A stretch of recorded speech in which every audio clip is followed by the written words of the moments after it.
ស្រស់ស្អាតពោពេញទៅដោយធម្មជាតិដំណើរប្រងព្រាតស្រស់ស្អាតបវរបើបេះដូងស្វាគមន៍រាវតែដោយស្មោះសរ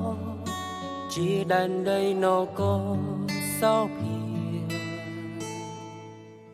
មានបឹងទន្លេកងជួរភ្នំច្រើនអាណៃសាំងមុនស្អាតប្លែកព្រៃព្រឹកទាំងថ្មមានរយពាន់ប្រាសាទជាគេជាតិខ្មែរដំណលេងរបាំកេណកយគុណ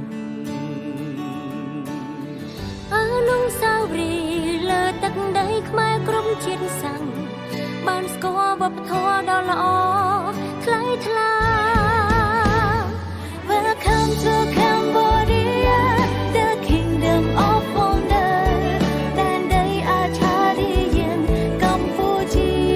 ល្បីល្បីយើងខ្ញុំសូមប្រសិទ្ធពរជ័យក្នុងឆ្នាំ2023សូមមានសេរីសួស្តីមង្គលស្វាគមន៍កក់ក្ដៅគ្រប់ភ្ញៀវអន្តរប្រជាចិនទុំកម្ពុជាជាផ្ទះញាតិភៅជាទីលំហែកាយកំសាន្តអរក្តីមកសៅជាគ្រួសារតទៅបងប្អូនអនុស្សាវរីយ៍លើទឹកដីខ្មែរគ្រប់ជាតិសាសន៍បានស្គាល់វប្បធម៌ដ៏ល្អថ្លៃថ្លា Welcome to Cambodia the kingdom of wonder ដែនដីអាចារ្យ